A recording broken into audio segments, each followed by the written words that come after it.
No meio da noite, um bebê de 20 meses de idade foi sequestrado de seu berço em seu quarto, que parecia protegido, na casa suntuosa em que morava com seus pais. No lugar do bebê, a babá encontrou um bilhete com um pedido de resgate, quando foi ao quarto checar o pequeno Charles. Seu pai era o famoso aviador Charles Lindbergh, que em 1927 tornou-se o primeiro homem a fazer sozinho um voo cruzando o Oceano Atlântico. Donos de uma imensa fortuna, a família Lindbergh era uma família tradicional norte-americana, e apesar do valor exorbitante pedido como resgate, os Lindbergh não hesitaram em pagar. Toda a angústia da espera, desde o momento que descobriram o sumiço do bebê até o momento do pagamento do resgate, não os preparou para a espera pela volta são e salvo de Charles Jr. Ficaram com a sensação de que já ouviram isto antes? Então vem comigo que vamos conhecer um pouco mais sobre o caso real que inspirou nossa rainha do crime, Agatha Christie, a escrever o famoso livro Assassinato no Expresso do Oriente.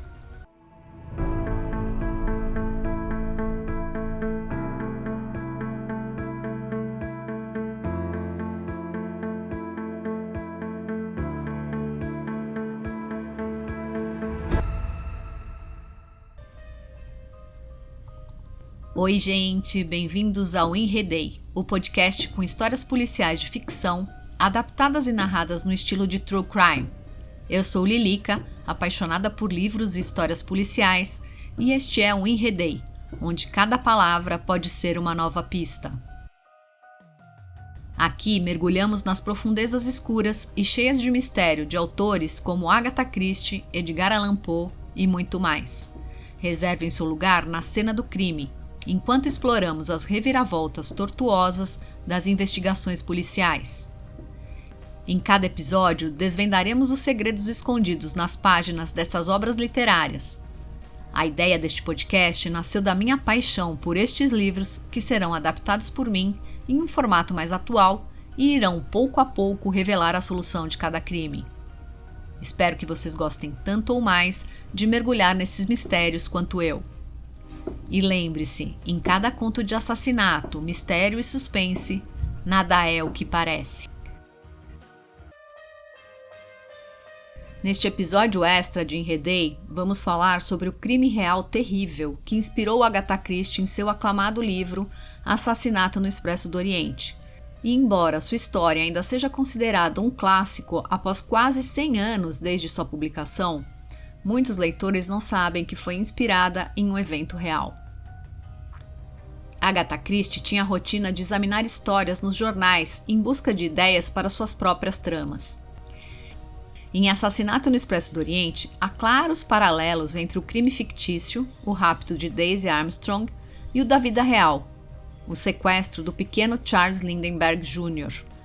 Isso porque a Agatha se inspirou nas circunstâncias desse sequestro ao descrever no livro O Rapto de Daisy Armstrong, uma menina de 3 anos que é sequestrada e cuja família também paga um resgate, mas o desfecho é trágico. Segundo o que a escritora disse na época, ela incluiu mortes adicionais para aumentar a tragédia e também para fins de enredo. Mas antes de começar nossa história, alguns recados importantes. Se você ainda não acompanha o Enredei e quer saber mais sobre esta incrível autora, ouça o episódio extra sobre o desaparecimento de Agatha Christie na vida real, ou ouça alguns episódios anteriores como Assassinato no Campo de Golfe, Um Corpo na Biblioteca, entre outros. Em cada episódio, com um caso imaginado pela autora, eu conto um pouco sobre sua vida. O episódio extra de hoje descreve um crime real e não é indicado para quem é sensível a crimes envolvendo crianças, sequestro e assassinato. Aqui também trago spoilers do livro, do filme e do episódio anterior do Enredei, sobre o livro Assassinato no Expresso do Oriente. Mas eu não entro em muitos detalhes. Então depois, se vocês quiserem saber mais, vale a pena ouvir os episódios. Recados feitos, bora pra história. Em 1927, o aviador Charles Lindbergh ganhou fama mundial ao ser o primeiro homem a cruzar o Oceano Atlântico sozinho em um avião. Numa viagem que durou 33 horas. partindo da costa ocidental dos Estados Unidos até Paris, na França. Tal feito fez Lindenberg ser uma das figuras mais conhecidas de seu país. Como consequência, fez uma fortuna notável para a época e chamava a atenção por sua vida luxuosa no pequeno distrito de Hopewell, em Nova Jersey. 5 anos depois, em 1º de março de 1932, Charles Jr., seu primeiro filho do casamento com a escritora Annie Morrow, foi colocado pela enfermeira Betty Gull para dormir em seu berço por volta das 8 horas da noite. Aproximadamente às 9h30, Annie, a mãe do bebê, relatou ouvir um som estranho enquanto tomava banho. Seu marido Charles, que estava no primeiro andar da casa, ouviu um estalo forte que acreditou ser uma queda de alguma coisa pesada na cozinha, que ignorou, já que os empregados estavam na cozinha e deveriam ter resolvido o que quer que tivesse causado o barulho. Às 10 horas da noite, a babá voltou para o quarto e não encontrou o bebê na residência. Era o começo de uma extensa investigação.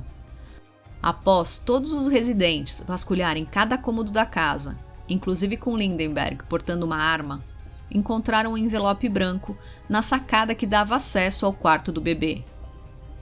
No envelope, uma carta instruía os pais a pagar uma quantia de $50 mil para o resgate. Esse valor já é um valor alto hoje, mas em 1932 era muito mais dinheiro. A carta foi passada ao Departamento de Polícia de Hopewell, que passou o relatório para a Polícia do Estado de Nova Jersey, iniciando a investigação em parceria com o FBI. A investigação, apesar de rápida, com os policiais chegando em 20 minutos na casa após o chamado, foi difícil, visto que os comparecimentos de curiosos e da imprensa alteraram a cena do crime. Uma escada foi deixada pelo sequestrador na janela, inclusive com um degrau quebrado durante o seu uso, o que causou o barulho notado pelo aviador na noite do sequestro. Pelo fato de terem sido examinadas por diversas pessoas, o grande número de digitais na escada e na carta impossibilitava a verificação das digitais dos culpados. Além dos itens, não foi localizada nenhuma impressão digital no quarto do bebê. Sem nenhuma atualização por parte do sequestrador ou da polícia sobre o paradeiro de Charles Jr., empregados da família foram interrogados, e muitas ofertas de assistência e pistas falsas chegaram até a família. Uma das ofertas partiu de Al Capone, na época preso em Cook County, em Chicago, que ofereceu $10 mil por informações que levariam à captura dos sequestradores. Acho que todo mundo já ouviu falar de Al Capone. Ele é um mafioso super conhecido dos Estados Unidos. O plano de Capone, entretanto, não era uma simples solidariedade. O gangster estava preso há 4 meses aguardando sua sentença e fez a proposta acreditando que poderia ajudar na sua imagem e poupá-lo de uma pena maior. 6 dias após o rapto, uma segunda nota foi recebida por Lindenberg, aumentando o valor do resgate para $70 mil e solicitando que uma personalidade intermediasse nas negociações. Além disso, uma terceira carta, recebida pelo advogado do aviador, solicitava a confirmação do pagamento e do intermediário por uma nota publicada em um jornal. O professor John F. Condon, personalidade popular no bairro do Bronx, se ofereceu e adicionou $1.000 para o sequestrador devolver a criança para um padre católico.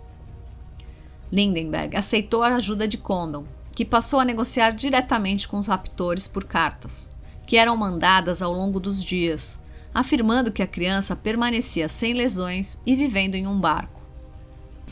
Após 16 dias, Condon recebeu a 7ª carta, contendo o pijama que Charles Jr. vestia na noite do rapto.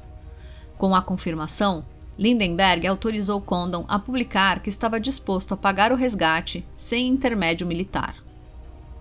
No dia 1º de abril, um mês após o início do sequestro, recebeu a resposta dos sequestradores autorizando o pagamento. No dia seguinte, uma nova nota foi recebida por um taxista, que foi orientado a entregar por um passageiro que não se identificou, com o endereço do depósito. O pagamento foi feito com notas falsas idênticas, porém com números de identificação das cédulas alterados para facilitar a investigação. O dinheiro foi colocado em uma caixa de madeira, especialmente feita para facilitar sua identificação caso fosse encontrada. A caixa foi levada ao local, onde Condor entregou para um homem que se identificou como John.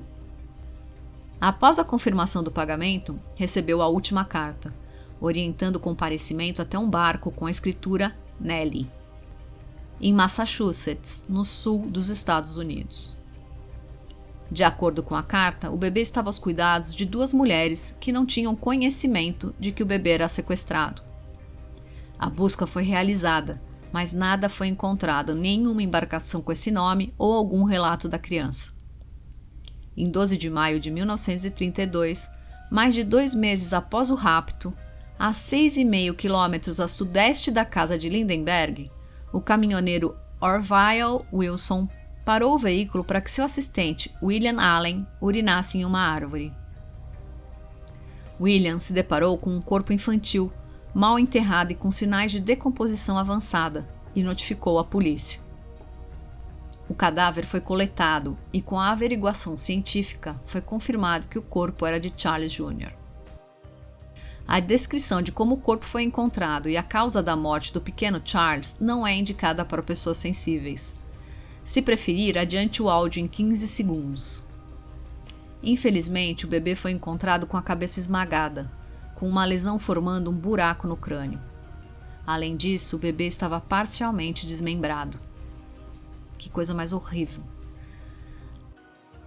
A comoção nacional foi tão grande que o Congresso dos Estados Unidos se apressou em tornar o sequestro em um crime nacional. As investigações prosseguiram de maneira intensa. Desde o início, as suspeitas caíram em cima dos empregados do local, e as autoridades vinham investigando os possíveis envolvidos. Uma empregada chamada Violet Sharp, que trabalhava com a família Lindenberg, foi imediatamente apontada como a principal suspeita. Ela foi interrogada diversas vezes e chegou a ser acusada pela mídia de ser cúmplice do crime. A empregada manifestou nervosismo nos depoimentos e, posteriormente, em junho, cometeu suicídio antes de comparecer a seu quarto interrogatório. Algum tempo depois, a polícia confirmou que não houve envolvimento da empregada e foi duramente criticada pelos seus métodos de interrogar os suspeitos. Após orientar os bancos de todo o país a buscarem as cédulas com um certificado de ouro compatível com as do pagamento do resgate, o Federal Reserve Bank notificou o FBI em agosto de 1934, informando que algumas notas foram encontradas e que o funcionário que recebeu o dinheiro anotou a placa do carro do cliente que fez a transação. A polícia, assim, localizou o carro no Bronx, em nome de Bruno Richard Hauptmann. Averiguando a casa, localizaram mais $14 mil marcados com os números de série do dinheiro do pagamento do resgate. Com esta confirmação, prenderam Hauptmann em flagrante. Tempos depois, Hauptmann foi julgado e condenado pelos crimes de sequestro e assassinato. Ele se declarou inocente até a morte, quando foi executado na cadeira elétrica da prisão estadual de Nova Jersey em 3 de abril de 1936. Durante esse período, Agatha Christie examinava histórias nos jornais em busca de ideias para suas próprias tramas. Em Assassinato no Expresso do Oriente, há claros paralelos entre o crime fictício e o da vida real. Isso porque Agatha se inspirou nas circunstâncias desse sequestro ao descrever no livro o rapto de Daisy Armstrong, uma menina de 3 anos que é sequestrada e cuja família também paga um resgate, porém seu corpo é encontrado tempos depois. Enquanto Agatha escrevia Assassinato no Expresso do Oriente em 1933, o crime ainda não tinha sido resolvido. Na trama criada pela autora, o assassino da pequena Daisy escapa impune da justiça. Usando o dinheiro que recebeu do resgate, o criminoso sumiu dos Estados Unidos e ressurgiu com uma nova identidade na Europa. Foi a revolta com esta fuga do assassino que impeliu as pessoas envolvidas com a família a buscarem vingança. Ai, gente, crime com criança é sempre horrível, né? Claro, todo tipo de crime é horrível, mas é que com criança é muito triste. É uma judiação. Espero que tenha sido informativo se enredar na história de hoje. Continuaremos nossa jornada descobrindo pistas e desvendando mais sobre os personagens enigmáticos que são a marca registrada dos romances policiais no próximo episódio de Enredei. Lembrem-se que este foi um crime real, que inspirou Agatha Christie a escrever O Assassinato no Expresso do Oriente. Eu recomendo para quem ainda não leu, ou assista o filme, ou ouça o episódio de Enredei. Mande seus comentários, pensamentos e sugestões. Conto com vocês para me ajudar a manter a qualidade e relevância do podcast e garantir que o conteúdo seja sempre interessante para vocês. Se você gostou do episódio de hoje, por favor, compartilhe com seus amigos, poste em suas redes sociais ou envie diretamente para eles. E não se esqueça de seguir o podcast em sua plataforma preferida e ativar as notificações para saber sobre os novos episódios. Se você preferir, pode ouvir também no YouTube. Se puder, avalie e seja membro para ter acesso a conteúdos exclusivos. Obrigada a todos que ouvem e apoiam o podcast Enredei. Sem vocês, isso não seria possível. Cuidem-se e até a próxima história.